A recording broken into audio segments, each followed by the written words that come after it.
You know, you and I, we take risk every single day. From the time we get up in the morning, we open our eyes, to the time we close our eyes when we go to bed. Our lives, they're full of all kinds of risks. From the food we eat, to showering, to driving, to playing, whatever it is, we have these risks that we take every day. Now, sometimes we take in our life, we take unnecessary risks, right? These are risks that we probably shouldn't take. You know, you shouldn't be 45 years old and jump on a hoverboard for the very first time and try to impress your kids, right? That's probably an unnecessary risk. Or maybe your kid's 8 years old and they're trying to figure out, they're deciding to pull for the Washington football team. Those are unnecessary risks an 8-year-old needs to take in their life. But we take unnecessary risks, but there's also necessary risks that we have. Like getting in the car and driving, that's a necessary risk. Exercise, a necessary risk. Eating duck donuts, definitely a necessary risk, right? We'll take those necessary risks when we have to. But this morning and over our time together, I want to talk about some righteous risks. Because that's probably the biggest risk that you and I have to choose to take in our life. But what does that look like? How do we take those righteous risks? And in the end, what can come from that? Well, today we continue our series called One Hit Wonders. If you haven't been with us at all or online with us, as Gary said, we're looking at these stories of people in Scripture that we might not necessarily talk about on a Sunday morning. And so a series like this gives us an opportunity to focus on someone maybe we have a couple of verses about, or a section or a chapter or two. And so I've enjoyed this because I've learned a lot myself, as we've gone through this whole series. But today we're going to talk about someone who took a righteous risk. And they took such a righteous risk that God blessed their lives. And so this morning we're going to be in Joshua. If you have your Bible, you can turn to Joshua chapter 2. If you don't, we're going to put it up here on the screen. You can follow along there. If you got your Bible app on your phone, you can open that up. But we're going to start with Joshua chapter 2, starting with verse 1. It says, "Then Joshua son of Nun secretly sent 2 spies from Shittim. 'Go look over the land,' he said, 'especially Jericho.'" Now, let me kind of jump back to a couple of weeks ago. I talked about Judge Debar, and so I want to talk about what the leadership structure was like. You had Moses, and Moses' job was to lead the Israelites out of slavery to the Promised Land. But when they got to the Promised Land, God's like, hey, your time's over with. You're second in command here, Joshua. He's going to actually lead the Israelites into the Promised Land. And so that's what Joshua was trying to do here. They're right there at the cusp of the Promised Land. The city of Jericho sits not too far away from them. But he wants to know, what's this place like? What are we getting ready to get into? We need to make sure we have this recon mission so we can figure out what we need to do as we move into this new place. And so he sends these 2 spies into the city of Jericho. Look at the rest of verse 1. "So they went," talking about the spies, "and entered the house of a prostitute named Rahab, and stayed there." Our one-hit wonder for the day is this lady whose name is Rahab. There's a couple of things we find out pretty quickly here. First, it's interesting to me that the writer here who's retelling her story tells us her profession first. It's like she's a prostitute. Now, if we go back into that culture, into the context of when this is happening, this probably wasn't something she would have chosen to do in her life, but probably circumstances have led her to this place. Quite often in that culture for ladies, if you were not married, or maybe your husband had passed away or divorced you and there was no family there to take care of you, this is kind of what was forced on women to do. And so she's in this role because for some reason she's single. Again, her husband may have passed away and there's no family of his side to help her out. Maybe there was a divorce there, but it looks like this is her main job, and she's probably the breadwinner for quite a few people in her family. And so we know her profession. Now, it also talks about this house that's there. And just so you know, this is probably a little bit different than what we would think about a house. And again, this is kind of based on what we know from looking back at archaeological finds, and also kind of what we have here in the Hebrew. It's probably not the kind of house we're thinking about. It's more like a hostel. I kind of, when I read it, I think through like a Western movie in the saloon, kind of that idea there. Probably not that big, but some of that same idea. That people would come from other places. They needed a place to stay. They needed overnight accommodations. And so they would stop because people would say, hey, go to Rahab's place and hang out there. And so this is what we have going on there, and some other things going on there too. And so in this setting, these spies come into this place, and I don't think there's a better place for them to go. Now, they're not there, and again, we know this based on what we're reading here, they're not there for sexual encounters, all right? They're there because they're trying to gather intel of this city. And so why not go to the place where you've got people that are coming from all over the known land, and they can tell you about their experiences in the city, and they can tell you more about the promised land that you're heading into. And there's probably townies who are showing up there to take care of their vices, and they're probably open to having conversations with new people. So this is a great opportunity for these spies to gather any kind of information that they needed about Jericho. Look at verse 2.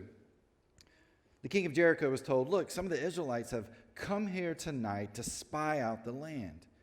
So the king of Jericho sent this message to Rahab, bring out the men who came to you and entered your house, because they have come to spy out the whole land.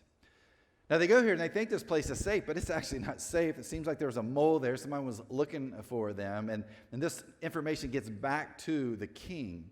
And so the king sends his people out to Rahab and says, Rahab, we know these guys are here. What we need you to do is to send them out so we can have a conversation with them. Look at verse 4. But the women had taken the two men and hidden them. She said, yes, the men came to me, but I did not know where they had come from. At dusk, when it was time to close the city gate, they left. I don't know which way they went. Go after them quickly. You may catch up with them. But she had taken them up to the roof and hidden them under the stalks of flax she had laid out on the roof. So the men set out in pursuit of the spies on the road that leads to the fords of the Jordan. And as soon as the pursuers had gone out, the gate was shut. There's this misdirection play that Rahab has towards these guards of the king. It's kind of like she's breaking a few ankles, like Ezekiel Elliott's going to do to Chase Young in a few games this coming fall as football season begins, right? Lots of Washington football team references today. Yeah, it's football season, guys. We got to have some references to football season. But she's like, hey, they stopped here. You're right, but they're not here anymore. You know what? They left. They went out the gate, and I think I saw them going towards that hill, towards that mountain. Why don't you go chase them and find them, and when you get them, then you can ask them these questions. But as we see here, the reality is that they are hidden there on top of the roof of her dwelling. We look at this part of our story of Rahab, and we know a few things. First, we know that she knows that these spies are Israelites. She realizes who they are. Somehow she's able to figure this out. Secondly, she's willing to do whatever it takes to protect these Israelites. And then lastly, if you think about it, she is taking incredible risks to protect these Israelites. I talked about at the very beginning how we take risk every single day. And again, there's normal risk we take, but how many of the risks we take are really important risks? In fact, let me push this a little further. How many of the risks we take are actually righteous risks? Because when we look at the story of Rahab here, we find that she has taken these incredible, incredible risks. And in the end, what she's really doing, she's putting her life on the line. She's taking a righteous risk for these two spies. But she could lose everything. See, the king could come back. It's like, hey, we know these guys were here, and then you lied to us, and, we can't find them. We're going to take your business. Now, for her, that was everything. That's how she lived and survived and probably took care of her family. And so they could have come and taken all that from her. They could have thrown her in prison. But more than likely, the king would have come back to her and said, hey, you know what? You lied to us. That's treason. Here's the deal. We're going to execute you.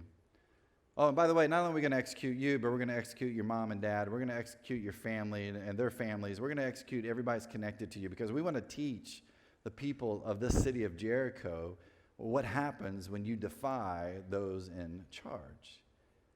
And so here she is. She's taken this incredible risk, and she's willing to put her life on the line for something that she believes in.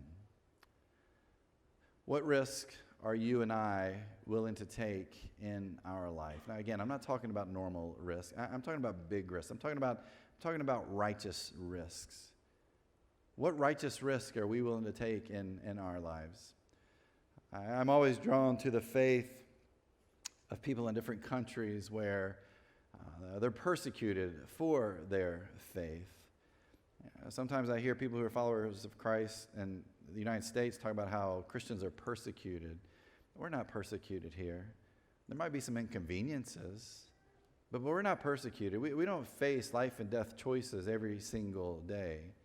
I stand up here on a Sunday morning and I come up and I speak, and I don't worry about the military coming in, partly because 50% of you in here are military, so you'd have taken me out by now. But I don't worry about the military coming in and shutting this place down and taking us away and torturing us and putting us in prison. Those of you that are at home, you're watching, you don't worry that you're watching online right now. You're not worried the FBI is going to bust through your doors and take you out because of something you believe in. Like, that's persecution, when that's the kind of risk that you have to take in your life. And so I look at these other countries. I look at places like North Korea. I look at China. I look at some countries in Africa, and, of course, Iran, and from what we're starting to gather from information from Afghanistan that's happening again there. As we kind of gather this information, we hear what real persecution is, that you've got a choice. It's life or death for you. And I'm always amazed of the faith of those people. Like, how can you do that? Because I don't know how many of us that say we follow Christ could actually say, hey, I would give my life for what I believe in if I were somewhere else. But we still have righteous risks. And it may not be the type of persecution that we see, sadly, in these different places.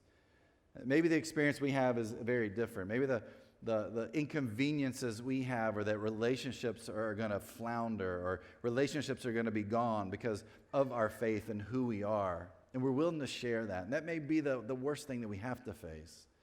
But here's the deal. There are those righteous risks that we have to take in our lives.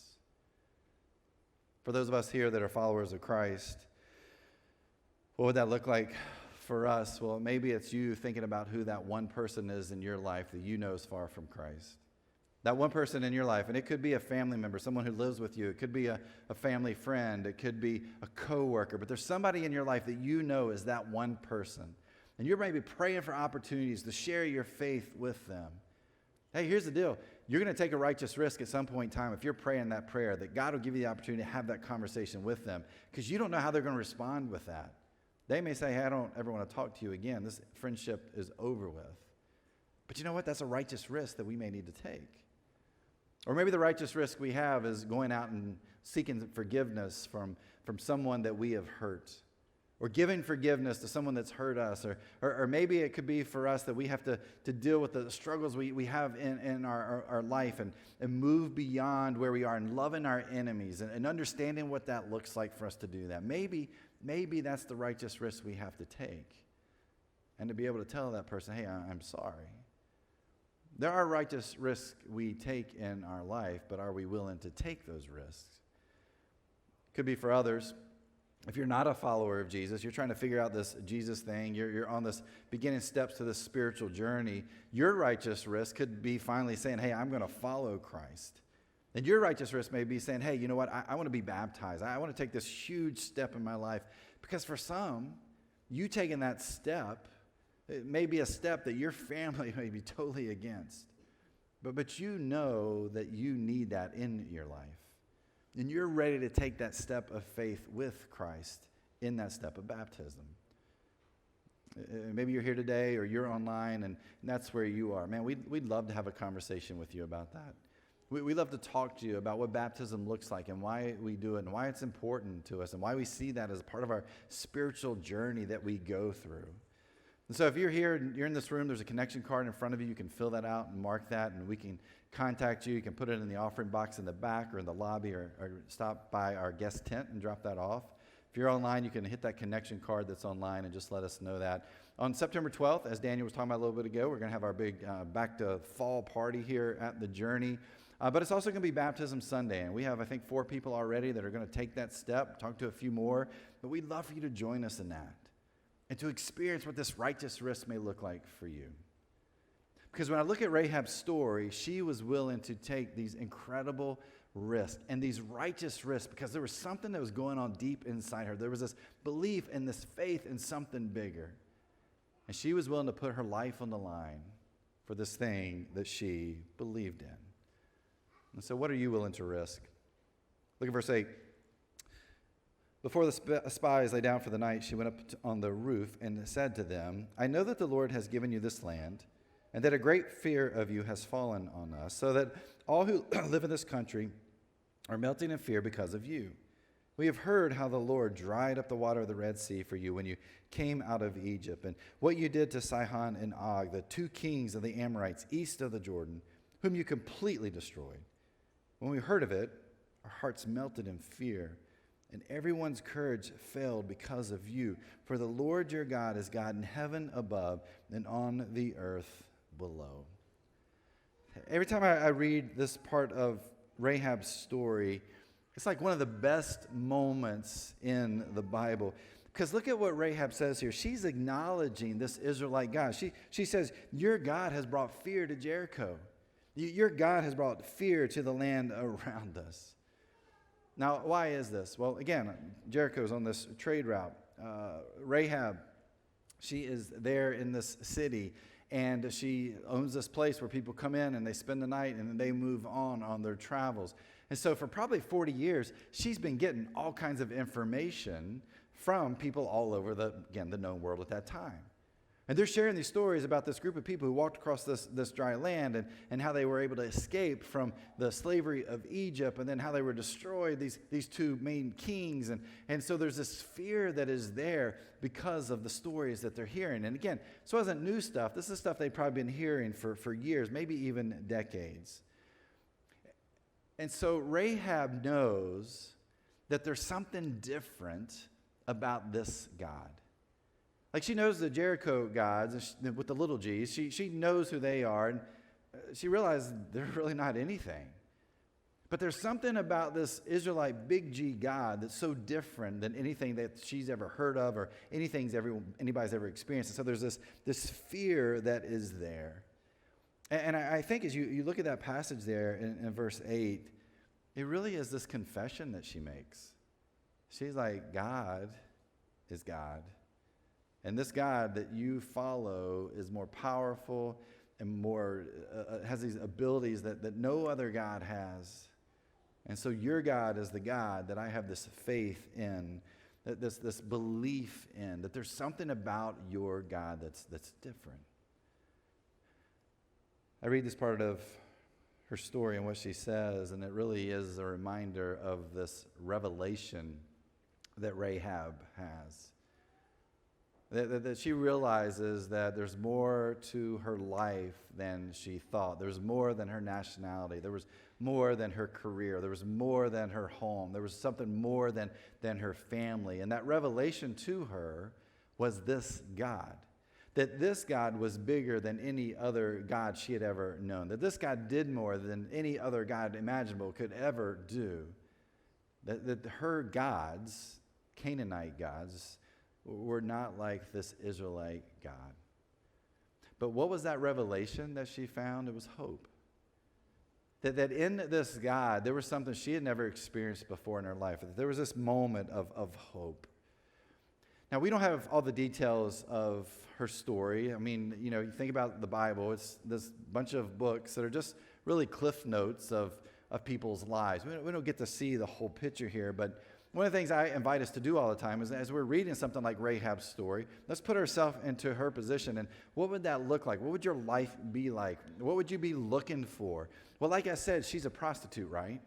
She's a prostitute. This is what she's been doing for who knows how long, because she's trying to take care of herself. She's trying to take care of her family. And I think about her in that role, and I wonder if every single time that she were to give herself to someone else, that she would sell a part of her and get payment for that. I can only imagine those were moments of despair.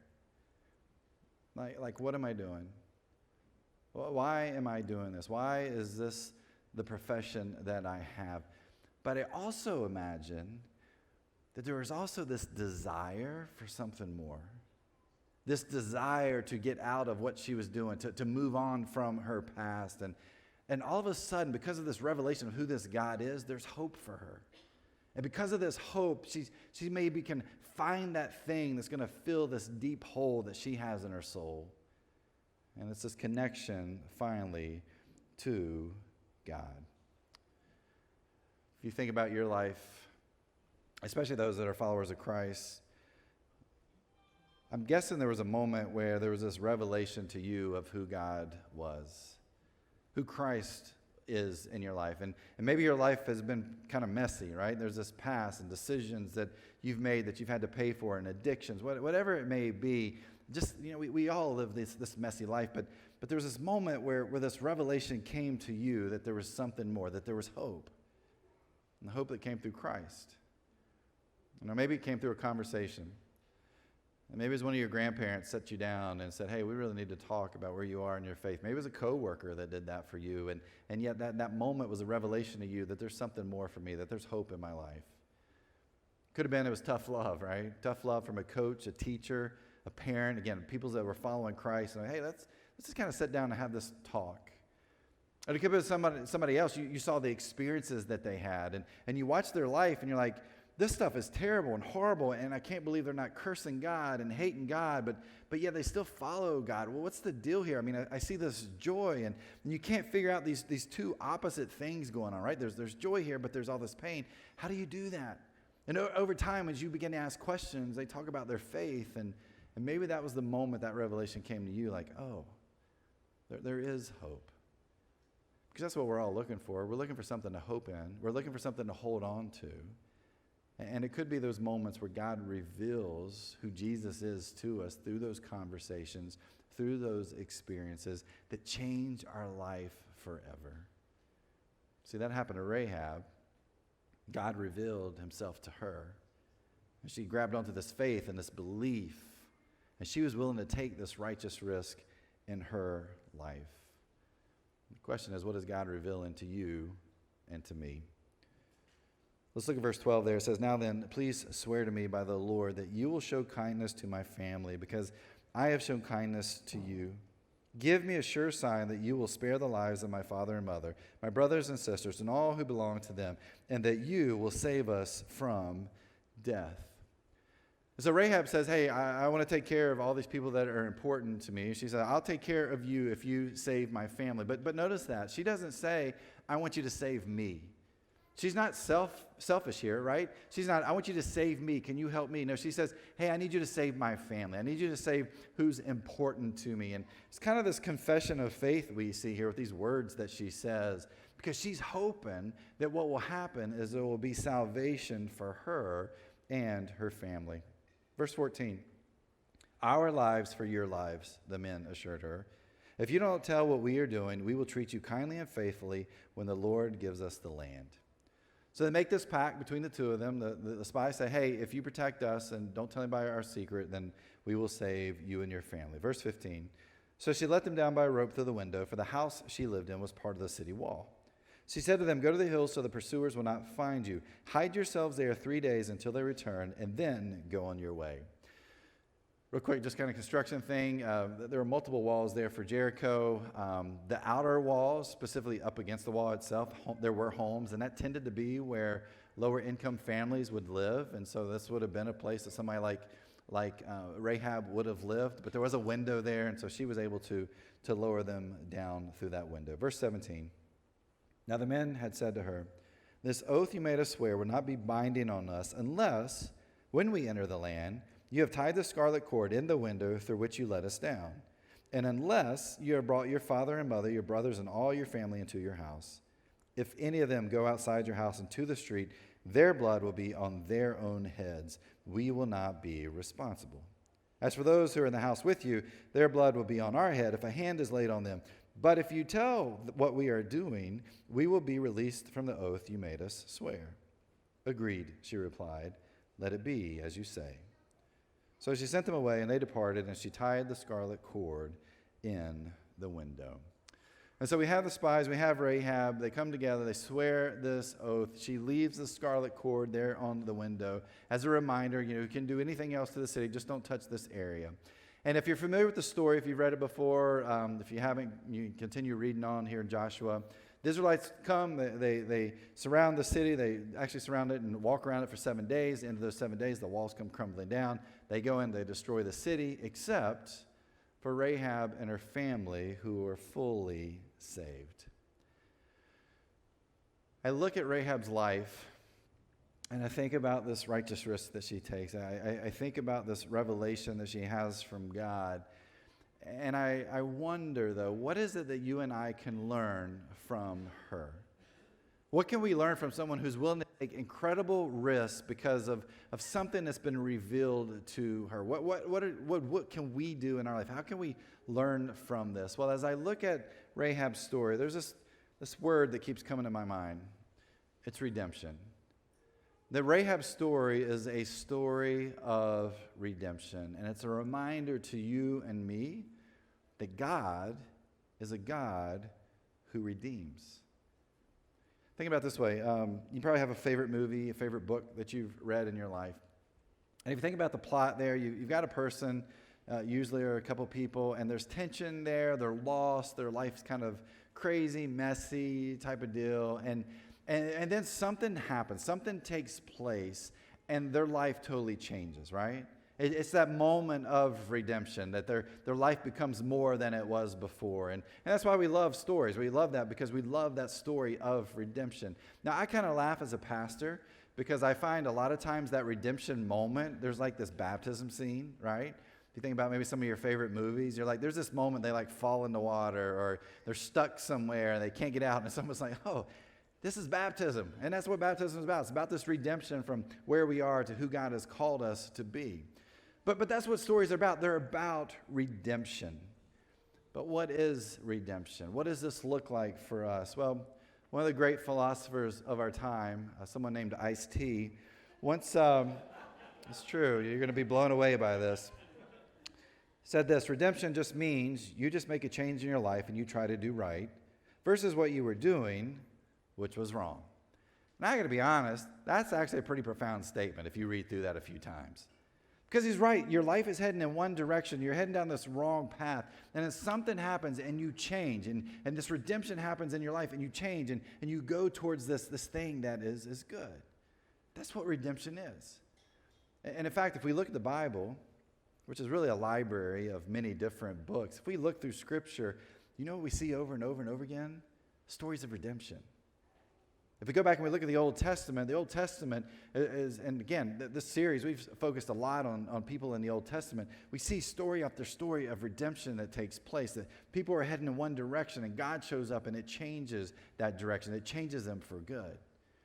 Now, the Old Testament is also the story of redemption for the nation of Israel. But then if we go to the New Testament, we look at the New Testament, we find the same things are happening. There's all these stories of redemption over and over again in the New Testament. But really, the story behind the New Testament is it's about the redemption of humanity. See, redemption is powerful. Redemption moves us. But redemption is something that we can say, hey, God has done this in my life, and I am changed because of it. Charles Spurgeon was a well-known preacher back in the 1800s. You didn't think you'd get Ice-T and Charles Spurgeon on the same day, did you? Yep, but you did. He said, the heart of the gospel is redemption, and the essence of redemption is the substitutionary sacrifice of Christ. So when we look at this term redemption, it's deliverance. Deliverance from our mistakes, deliverance from our decisions, from our past, from our sins, from our burdens, from our struggles. The redemption means we are rescued from ourselves. That we're rescued from our past and who we were and what we've done. And yet in those mistakes, there's still this incredible God who loves us. And loved us so much that he sent his son Jesus to this earth. Why? To redeem us. To let us know there's more to our life than we may imagine. That to let us know there is hope. That no matter what our past may look like and be, that there's still hope for us. And that hope comes through Christ. Which is part of what makes Rahab's story so interesting to me. Because we don't just read about her in the Old Testament, we actually read about her in the New Testament. And we see her in this genealogy in Matthew chapter 1, verses 5 and 6. It says, Salmon was the father of Boaz, whose mother was Rahab. Boaz was the father of Obed, whose mother was Ruth. Obed was the father of Jesse. Jesse was the father of King David. And King David was in the lineage of King Jesus. No matter what your story may be, no matter what you've done, no matter where you've been, no matter what you've experienced in your life, there's always this opportunity for the story of redemption. where God reveals who Jesus is to us. And we take that righteous risk in our life, and when we do, we get to experience this incredible redemption story, just like we find here with Rahab, that God jumps in and says, hey, I want to show you something better and bigger than you could ever imagine for your life, if you allow me to redeem your past. That's why Jesus is so important to us. That's why we need to understand the power of Jesus in our life. And I actually want to go back to the Rick Astley song. The song is not Christian by any way, shape, or form.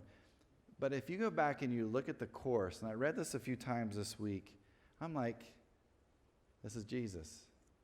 I'm never going to give you up. I'm never going to let you down. I'm never going to run around and desert you. I'm not going to sing it, by the way. Never going to make you cry. Never going to say goodbye. Never going to tell a lie and hurt you. I'm never going to give you up. No matter what you have done, no matter what you are doing, no matter what we will do, Jesus will never give up on us. And that's why we have this opportunity to live this life of redemption if we choose to do it. If God's been revealed to us, Christ has been revealed to us, and we take those righteous risks, your story and my story, like Rahab, can be this incredible story of redemption because of a Jesus who never gives up on us.